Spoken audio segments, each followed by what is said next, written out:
Hey, hey. Good morning. Let's see. All right, I'll give it another minute or so and see if we've got folks who are coming in. Good morning. I'm Belinda with Just Be Yoga, and feel free to, say hello in the way that we do in the world of the Book of Face and YouTube. Uh, Writing any sort of comment that you wish. Nice ones, hopefully. Uh, Is that camera kind of cockeyed? It feels like the camera's cockeyed. Like my world is kind of going down a little bit. So I'm going to see about changing that out. All right, we're going to get started in a moment.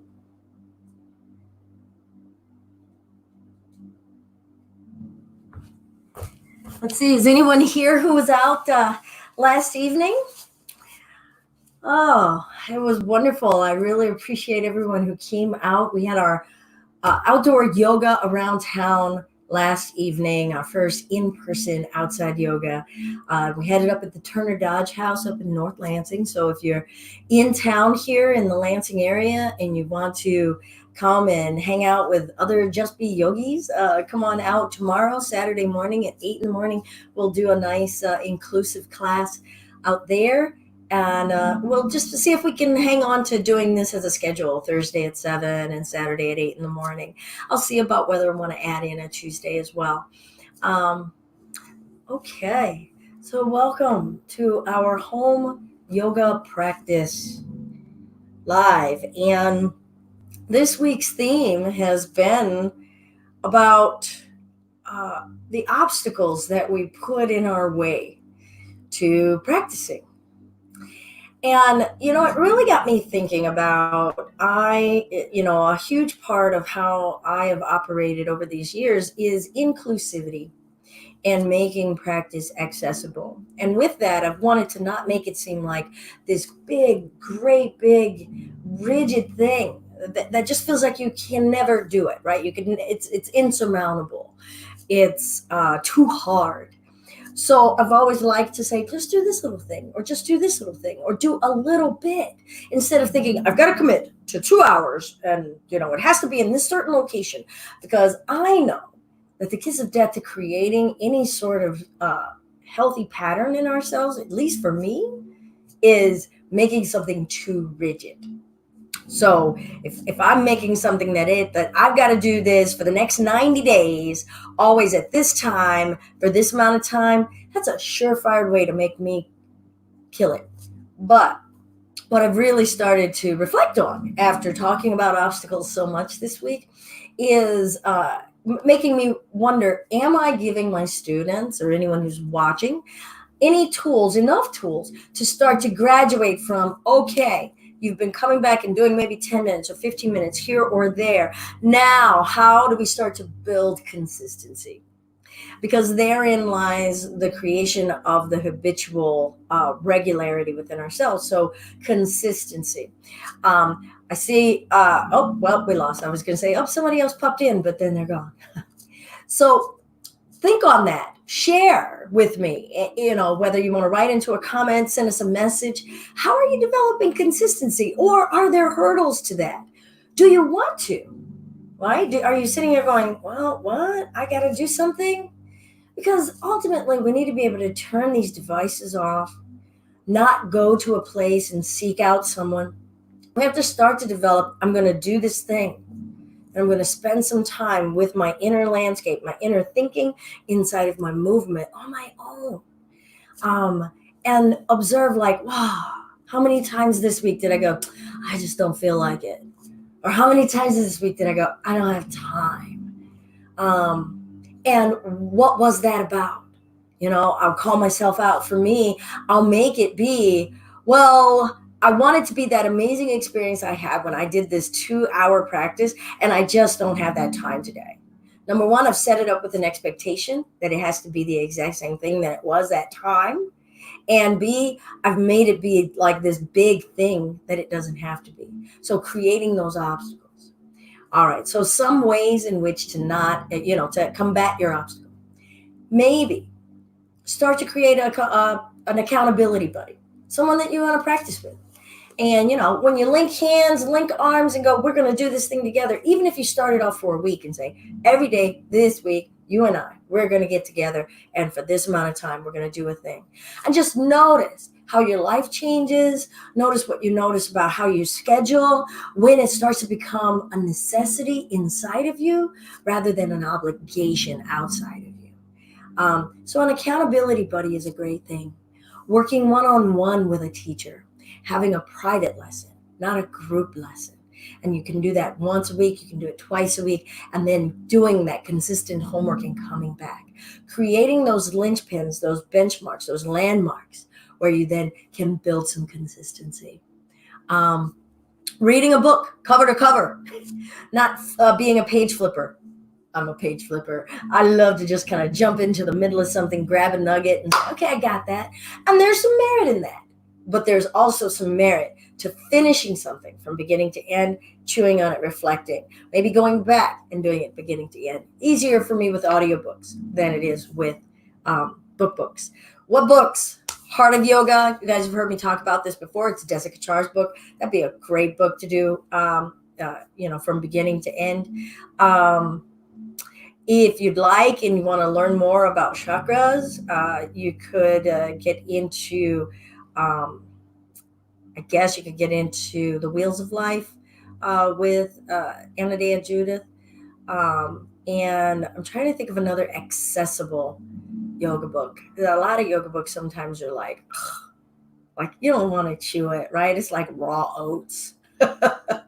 I'll think on that and give you guys something else if you like. I'm not a fan of beginners getting into just affirmation books like Meditations from the Mat without actually going through the sutras themselves and going through the Bhagavad Gita yourself.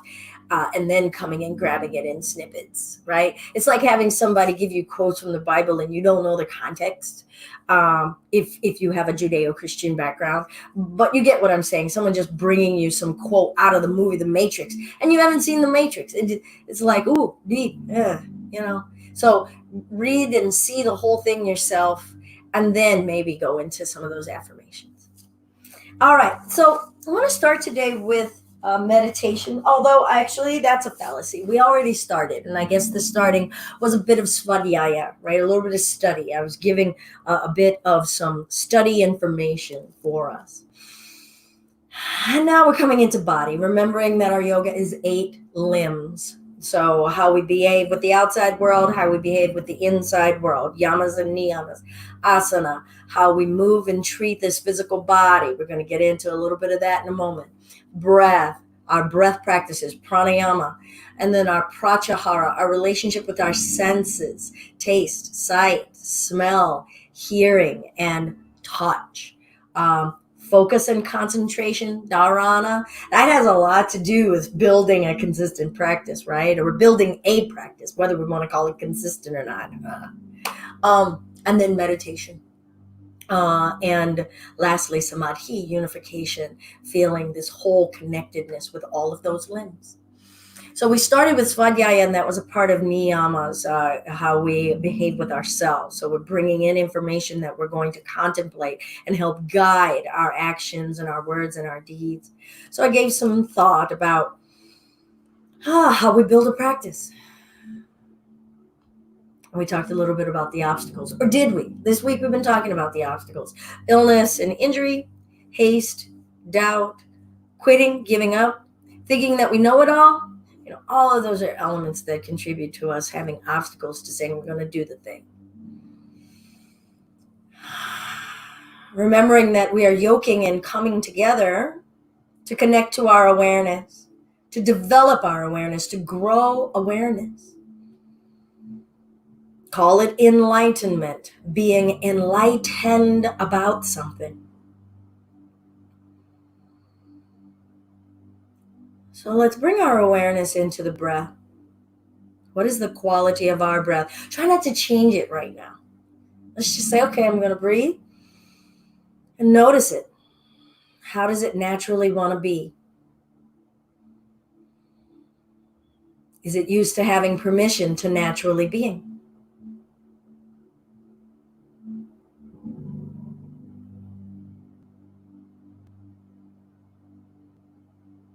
and allow an intention. Let's call it a focus so that we can stay with the limbs. Dharana. A focus that you want to keep your mind on for your practice. It could be a single word like kindness. If you're well along in your practice and you have a specific sutra that you want to keep in your mind, keep that in your mind. But it's going to be the lens, it's going to be the context with which we move today. And know that it's ultimately a small thing. I'm just going to stay focused on that thing.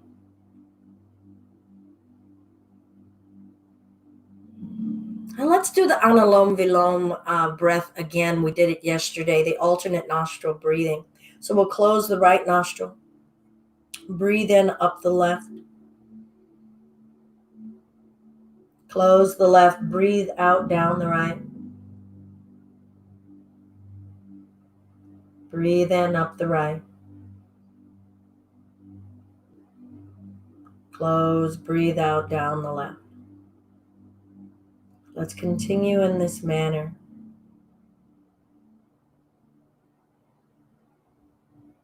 Holding close to ourselves our intention.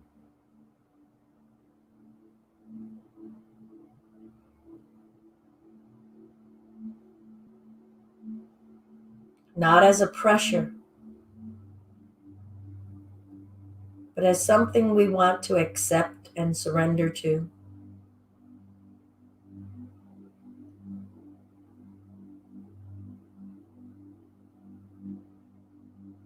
Observe the sensations of this breath, how it makes us feel physically, emotionally, spiritually.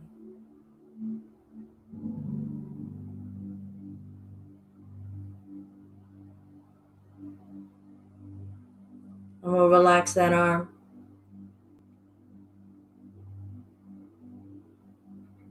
Maybe think of this way. If you're joining for a home yoga practice live, we're talking about helping create a consistent practice. Maybe this weekend, do everything that we did in this class. Do that breath. Do the setting of an intention. Maybe get an accountability buddy. And just see Saturday, Sunday, and even Monday, because we take Monday off too, online. And say, oh, how did it feel to do this thing all the time? And then gentle neck rotations. So we're just going to start to check in on the neck. Take our awareness of our breath. Carry our intention with us.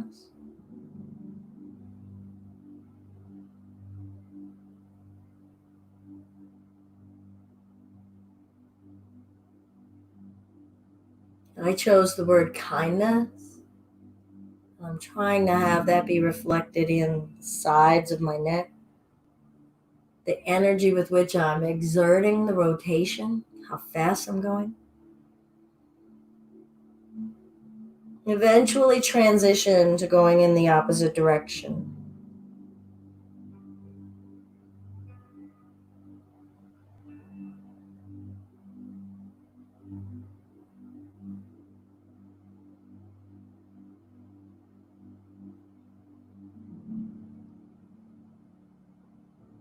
We'll come to a neutral space.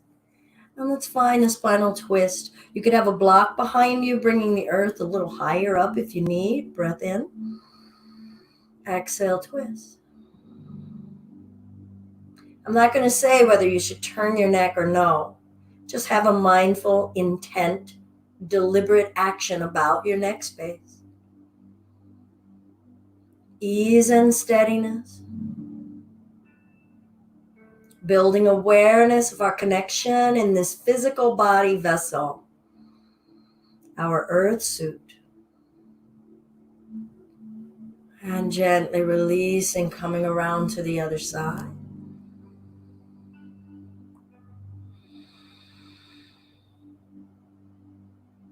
Awareness of breath.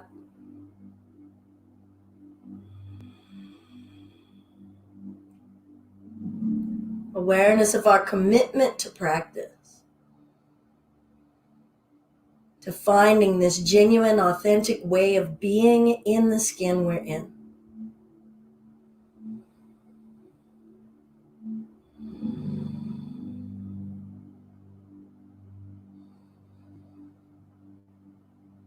And release. Good. We'll come back to center. Breath in, reaching up. Exhale, hands to prayer. Inhale. See if the breath can match the movement. Exhale.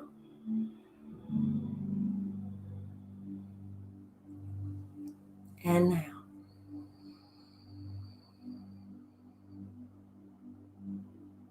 Exhale.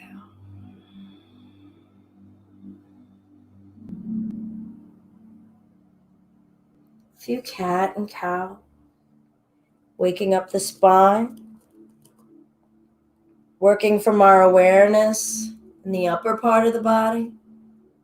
Now coming fully into our torso, our ribs, our waist, our abdomen, our sides, the back of the spine, back of the rib cage, shoulder blades, back of the neck and throat.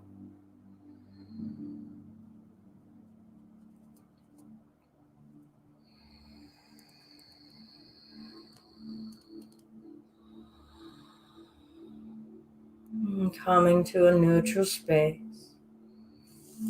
Lengthening the legs out in front of us. You could be sitting up on a block. A raised hip space sometimes makes it a little easier to come into these forward folds, especially if the legs are super tight. Let's point and flex the toe and the heel, working the backs of the legs. Sitting up, flex the toes to the face. We'll rotate from the thigh bone open and in and open. Ooh, that's tight. And in. I want to widen this out so I have more space for my in. And I'm actually going to use my hands here to give a little assist to rotate inward as I sit upward. And feel that, for me, I'm feeling a ton of tightness along that area. We'll work the chin and the throat while we're here. So Friday is just foundation. Feeling the foundations of seated postures, foundations in our spine, foundations in standing postures, foundation of intent and focus. Coming back to center, I'm going to go ahead and bring those legs in a little, flexing the toes. Now notice the feet. Try not to let them hanging out here. Stand in them. Spread the toes. How alive with awareness can we be in our feet? Sitting up in the rib cage and the chest, shoulders rooting, anchoring. Don't lose the earth. Rise from the earth, but don't lose the earth. Breath in. Let's twist it open to whatever direction you want to start in. Chest up, shoulders down. Feeling that core section holding us up. Breath in, unassisted, not dumping, not in a lazy manner. And twist. Breath. And bringing ourselves back up. And then hinging forward. I'm going to soften the knees just a little bit. It could be a lot for you. Your legs could be wider to make space for the belly. Maybe you're holding on. Allow your torso and your belly to expand with breath.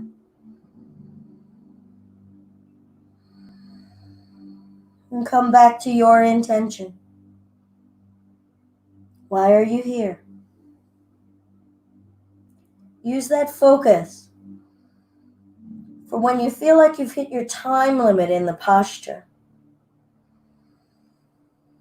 And maybe commit to practicing a new level. Like, okay, I'm going to stay for a little bit more of a breath. I'm going to practice this in a new way. Enter in that new time zone as an exploration zone.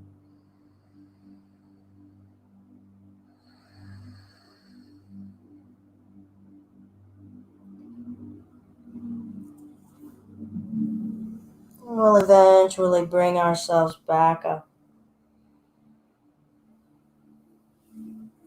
Sitting up tall, I'm going to pat myself on the back with my left hand and bring the right hand up and find that left elbow. Trying not to let my forearms push my head down. Breath. Squeezing the thighs, bringing intention to anchor down with the legs. Squeeze the belly muscles and a gentle side bend. And notice what we notice in the armpit, the underside of that arm. And bringing ourselves back upright. Patting ourselves on the back with the other arm, finding that elbow. Sitting upright. We don't have to side bend. This could be enough to explore. Feel the muscles around your waist, around your rib cage, front of the belly, mid back, in between the shoulder blades. What are they all doing to give us containment? And how are we experiencing it? How are we connecting to it? And gradually coming over. Observe your obstacles. Are we in a hurry? Do we doubt we can do something? Is that why we let go of finding a new edge, a new amount of time, a new way of being, maybe softening a space that we usually tense? Coming on up. There's different ways to explore edges. And we'll bring those arms out. Let's just do a few shoulder rotations, working the arms. Change your direction. Work them any way you want. So we're in Dandasana this whole time. I'll turn sideways. So if you're feeling like, wow, this is really starting to feel like some work, it's on purpose, okay? So we can do some of these upper body spaces and not have to be cross-legged, not have to be standing, where we're actually asking our base to continue to actively participate in the rooting, and we start to notice how we're feeling when muscles are starting to engage or fatigue. And how does that affect our practice? Remember that first obstacle being illness or injury and fatigue. Lethargy is another aspect of what prevents us or stops us from practicing. Okay, I'm going to take my left arm across, hook under it, and twist. What are we practicing in the bottom body? What are we practicing in the upper body? What are we practicing in our breath? What's changing and transforming now?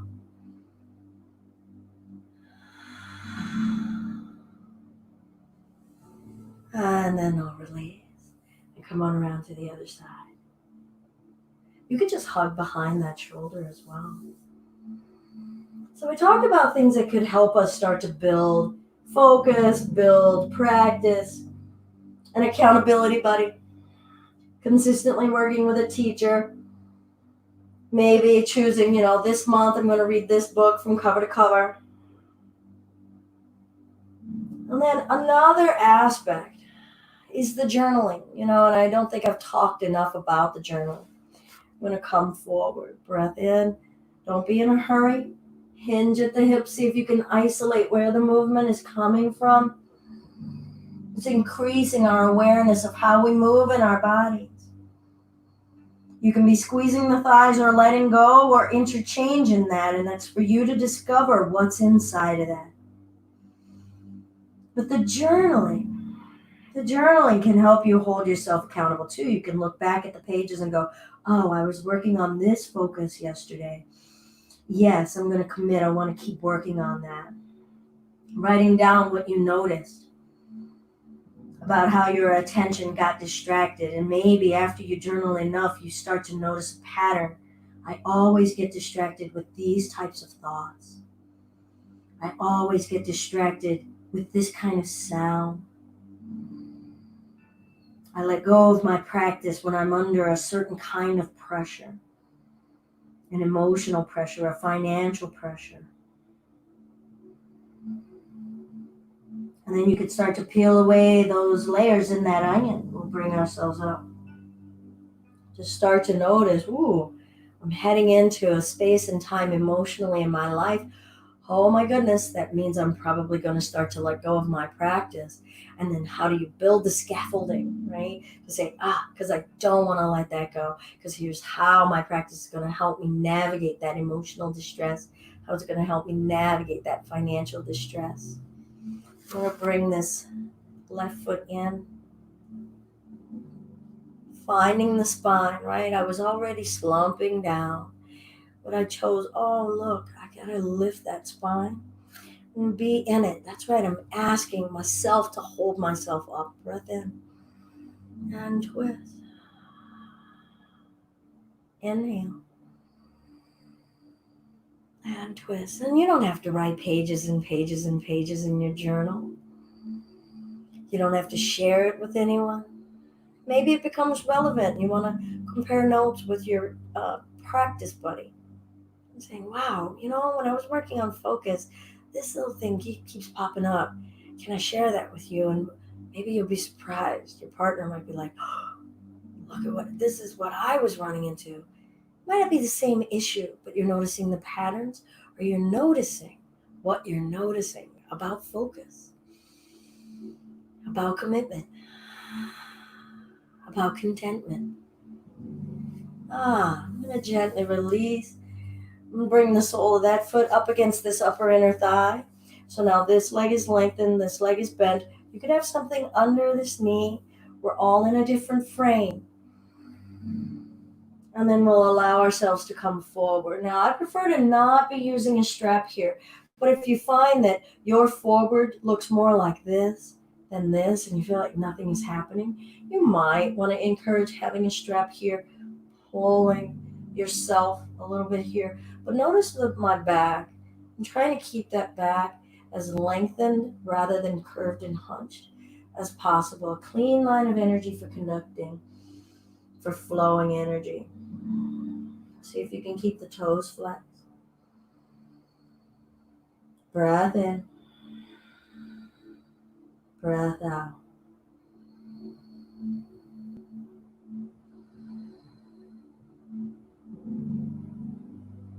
Where are you right now? Remember your intention.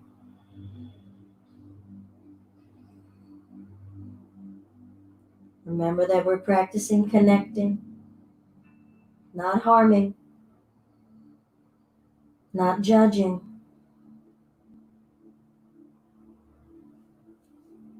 We'll gradually come on back up. And we'll switch it out. Lengthening this leg. Maybe carry some of the things we took from yesterday. How we deliberately place the leg, noticing how we're moving in our body. Or did we just kind of scrape it, stomp it, slam it? Active in this leg, squeezing those muscles, flexing those toes, chest nice and upright, wrapping this arm around that knee. Trying to keep this hand as close to my hip as I can, encouraging that nice erect spine, and twist. Breath in, breath out. Breath in, breath out.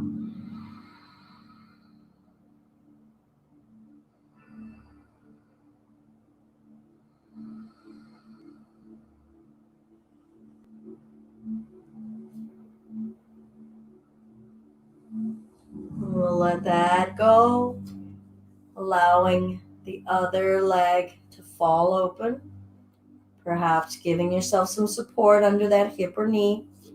Active in this extended leg, spine lifting up. Find your strap if you need it. Leading chin and chest up and over this leg.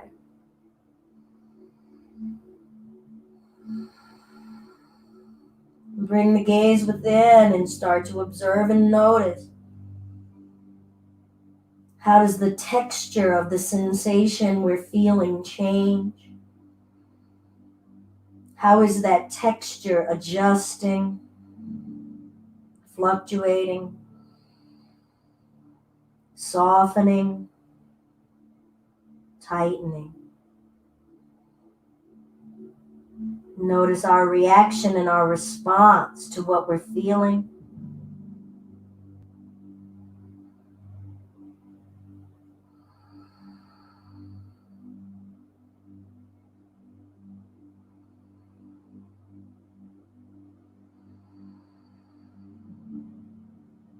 Breath in.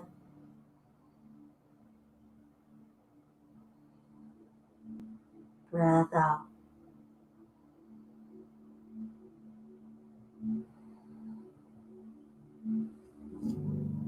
And we'll bring ourselves upright. So we felt a little upper body with the neck. We felt some of our meditative space, little intention setting. We came down from the neck into the shoulders, into the torso with a twist, into the backs of the legs. Find a way of sitting that's comfortable for you. I'm in easy pose, Sukhasana, shin in front of shin. Try to remember to alternate. Called myself out right there. Leg in front, whichever one. Good morning, Deshawn. Let's breathe in and lift.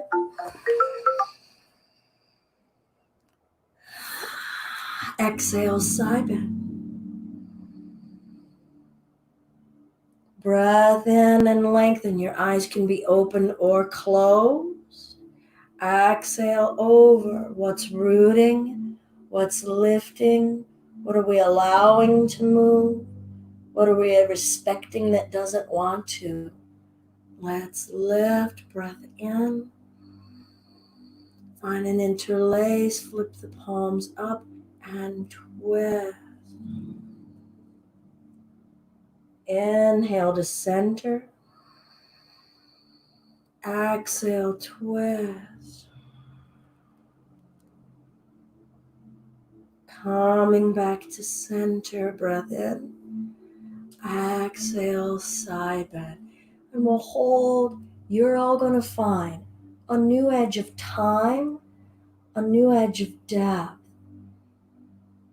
Invite that in a safe way. Baby steps.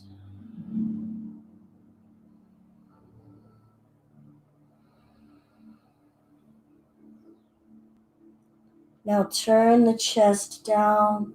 Walk your way out in front of you. Feel the traveling. And then we'll come on over to the other side. Into our side bend.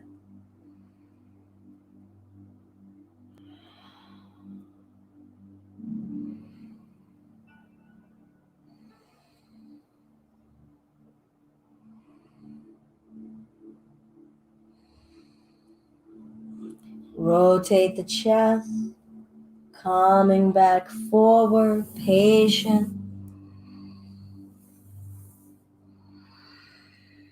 Coming upright.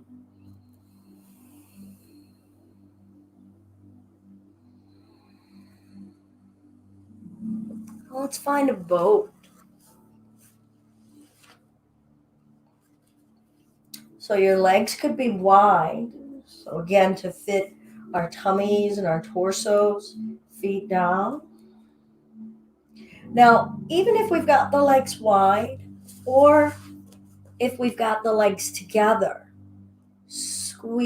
try to put some energy going this way. A little bit of adduction. And then notice, because soon those muscles in the groin and inner thighs, those low abdominals, are going to start to say, hey, wait a minute, a little fatigue. Now you could have your hands behind you, providing support, because that upper body, let's see if we can keep it in that nice dandasana, that nice upright space, not back here, coming up here. So maybe give your hand support behind you. Maybe, ask for a little bit more, saying, this is a soft hold. I can do this soft hold. Breath, inner thighs. What's working? What's fighting? How is our commitment to practicing changing right now?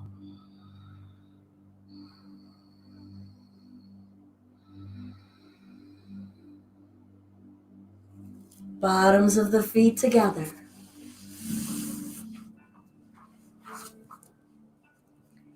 Spine lifting and hinge forward.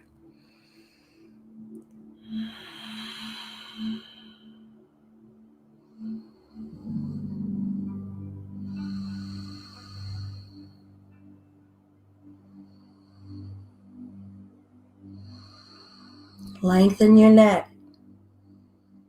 Don't just be in the body parts that are feeling the greatest intensity.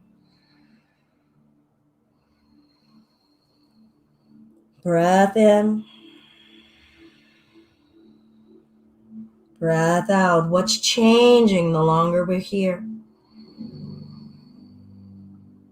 Engage the muscles in your inner thighs. Squeeze and relax. And notice, what do you notice differently? How long can you sustain a squeezing? If you squeeze, could you lengthen the torso a little bit more? Why is that? Is that due to the anchoring we give by engagement?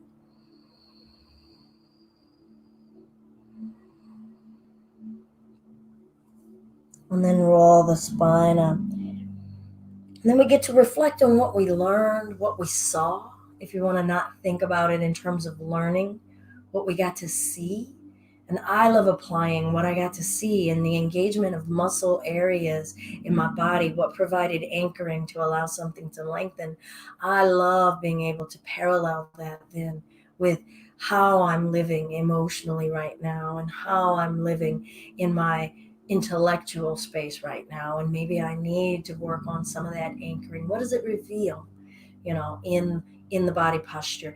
That's that yoking, that benefit of that yoking, letting the body wisdom inform our mental wisdom, letting our mental wisdom maybe shut up a little bit so that our ancestral wisdom and our intuitive wisdom can come into play. All right, I'm going to invite us to come to hands and knees. Carry some of the elements of yesterday's practice so that we're not in a hurry. We're feeling muscle engagement that's holding us, giving us support. Wrists under shoulders, knees under hip bones. But you know what? It's not going to be a cardinal sin if your knees are way up here, okay? It's not going to be a cardinal sin if it's way back here either, all right? I think that sometimes our focus on some of the alignment can become, make that the ends to the means. And that isn't what we're here for. So let's just feel the bones and the skin and the flesh. Maybe shift side to side. We can also use uber alignment or a fixation on alignment as a distraction so that we never get into the work. Like, do I notice, my left arm doesn't want to hold as much weight as my right? And a little shifting forward and back. And just feel the wrists, trying not to dump everything into the wrist. Can you ask the rest of the surface of the palms, because we have more surface in the palms, to actually provide some support? Finding a neutral space, lengthening that right leg back. Extension. Do we know extension? What are the limits and edges of holding this space? We'll bring the knee into the belly, trying not to lean back or forward in the chest, and reach that leg back. Exhale as you draw the thigh up into the belly. Inhale it back. And then we'll twist that hip and low body open and close and open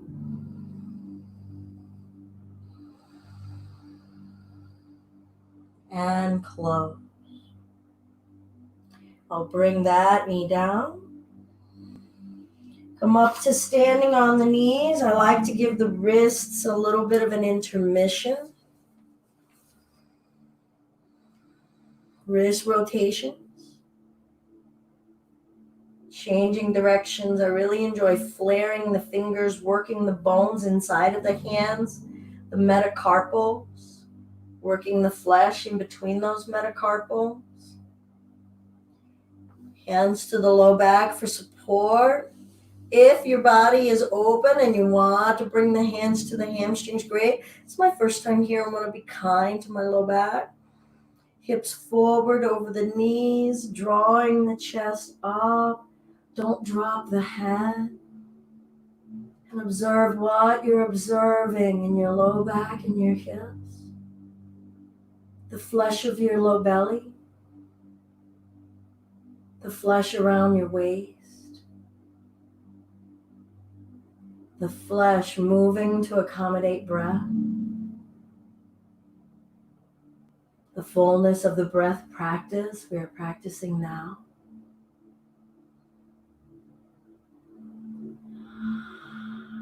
Let the gaze come back to neutral. Just observe, what's our viewpoint here? Our countenance. And then we can come on down for hands and knees, finding your positioning, maybe shifting. And when we're ready, I am in no mean rushing us. We'll extend that left leg back. Whatever leg you didn't do last time. Now inquire of yourself, are you still lengthening that leg or is it just hanging out back there? What are we mindfully, intentionally doing right now, or are we waiting for something? What can we explore about the muscles that are holding that limb suspended against gravity? What parts of the torso and the low abdomen are helping? What are the muscles in the back doing right now, and the neck? Breath in. Exhale, knee to belly. Inhale, lengthen. Exhale, knee to belly.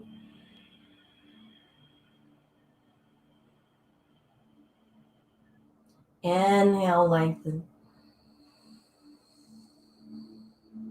And then if you're ready or want to, we'll twist that hip open on this side. What is that leg still doing? Is it still lengthening, or is it just really enjoying having the hip open? And close. And open. And close. We'll bring that knee down. Coming up to standing on our knees. See if you can tell whether your hips are over the knee or whether they're kinked back here. And the lines on my shorts can really kind of show this on this side. But I'm saying in this pose. So now I'm trying to just level. And notice what we notice in terms of a stretch. Maybe it's on the thighs and the hip. Maybe it's the muscles of the low belly. We don't really lengthen that area very much, especially if we're sitters, people who sit a lot. Provide support wherever you need. Hips over the knees, chest up. Okay, up. Gaze to the ceiling. And with every inhale, invest in lifting upward from the low belly. With every exhale, sink down into the legs. What are the obstacles to your breath right now? Is it true or is it in your mind? Can you take a fuller breath? Are you stopping yourself because it just feels different, or can you truly not draw in more?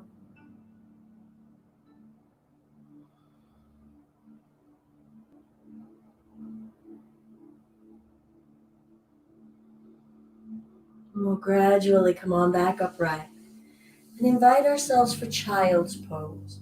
Now, I know I usually do mine with my knees apart, but I'm actually going to do mine today with my knees together. I really want to feel that lengthening through the spinal erectors, up and down the spine, along the spinal column, allowing that upper body to hinge over. But knees together can be really uncomfortable because we're inviting some smush. So we might want to lift our flesh up and over those legs. Some prefer to tuck down. You want to feel out what gives you the greatest space and still allows you to breathe. And by all means, be wide in your knees if you prefer right here.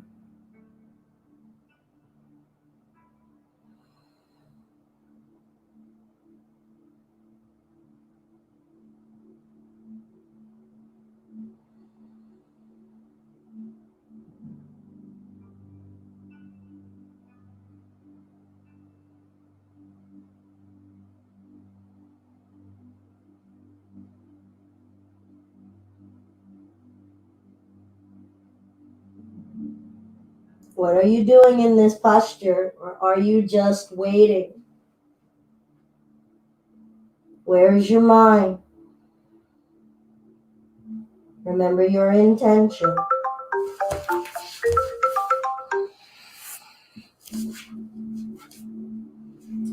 Now I'm going to invite us, I hope that you all have enough space to find a down dog, but with your feet against the baseboard. So I'll show here, I'm going to bring my heels up onto my baseboard, butt going up, head going down. Maybe walk your arms a little further forward, tilting the tailbone up, and feel that stretch in your feet. So the heels are on the baseboard, the toes are on the floor. You can wiggle your ankles a little, rotating, and just feel the flesh inside of the ankles and low calves working. Could we soften the shoulders and the head?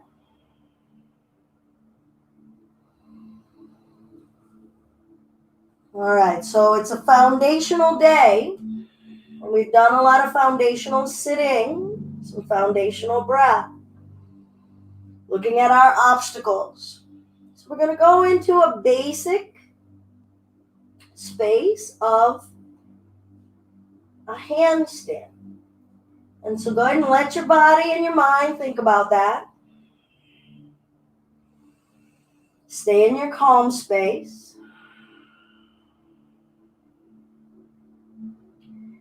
And maybe, if you like, bring one foot up onto the wall, not very high.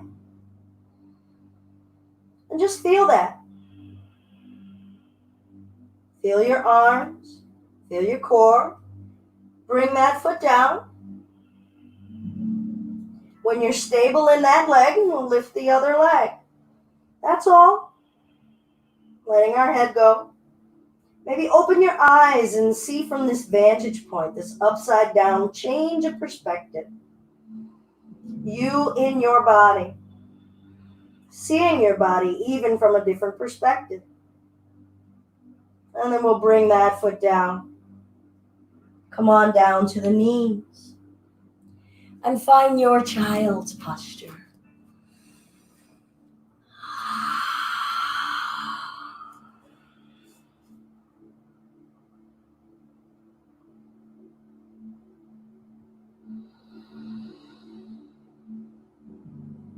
Restore your breath. Check in on what you got to see and observe. Did we forget our focus and our intention? What did you connect with that you haven't connected with for a while at the very least?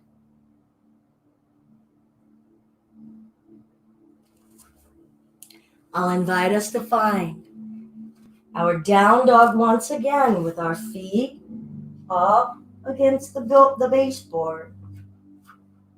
Palms shoulder width apart, paying attention to our scaffolding. Lifting the butt, dropping the head down.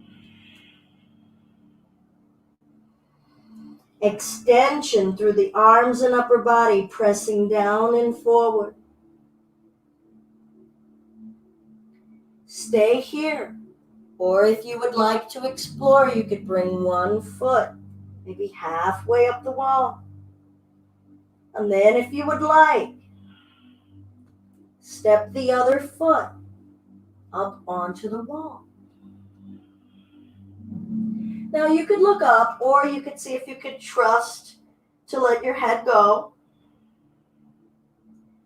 Applying, pushing the feet into the wall. The body is in the same shape as we were in Dandasana, doing the same things.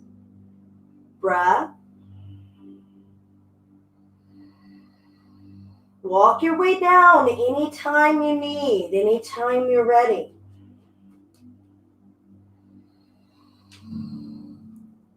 And child pose. I'm going to turn my palms up.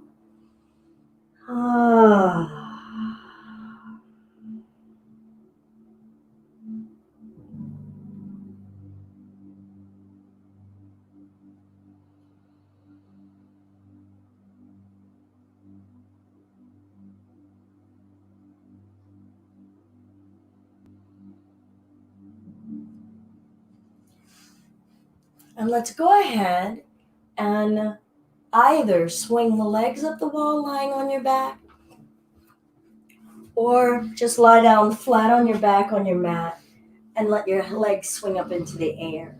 But I am going to go ahead and bring my legs up onto the wall.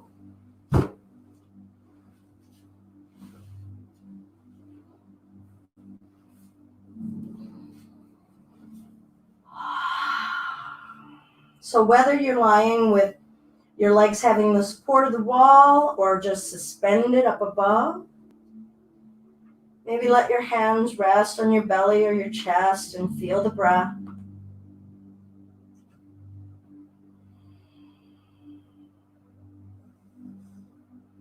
Let go of all of that working. It's a wonderful way to counter from that handstand.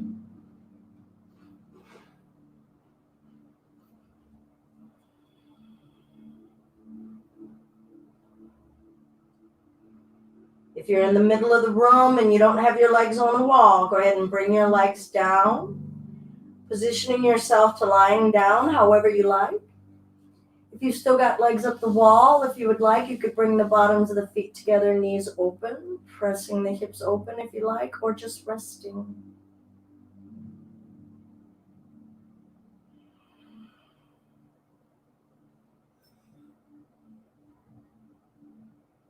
Trust that it's safe and okay to let go here.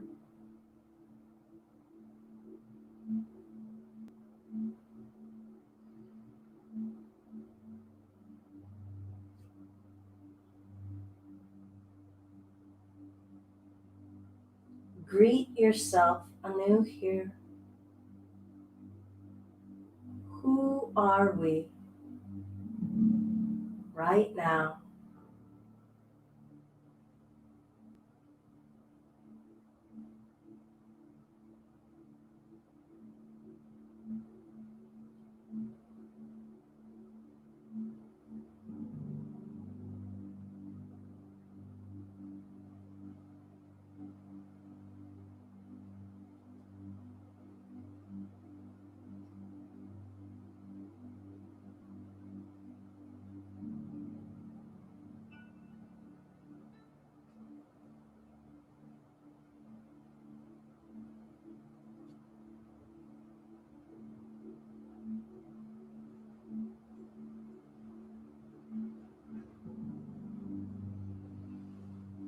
And take your time as you waken the body with gentle movements, stretches, sounds.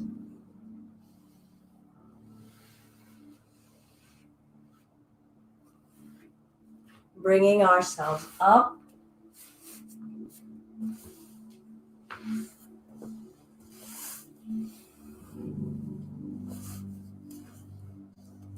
Hands resting wherever you would like.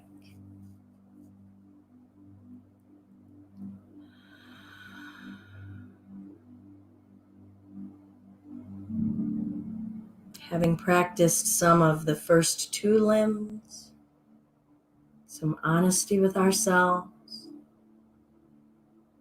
some moderation,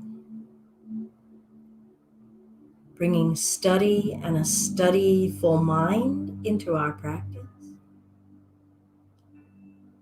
focusing on discipline, respecting the body and moving in it with respect, asana, the breath practice of that alternate nostril breathing, and then the dharana and the element of focus. We got to do a bit of all of that in almost an hour of time together. You can break that up. There is something wonderful about having all of the effects together, letting them bind and connect together. So keep that in mind as you're starting to explore, how do I do this? Make this a part of my day, not going to it, not going outside of ourselves to a place, but coming to it within this place, because it's always yours. Yes, we need teachers. Choose your teachers. What is it that you're wanting to be taught?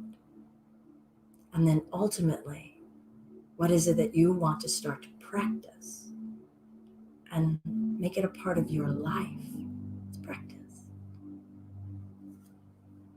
Single Om if you wish to join, coming into voice and sound and breath together, relaxing diaphragm, embedding the seed of our intention with those vibrations. Deep breath in.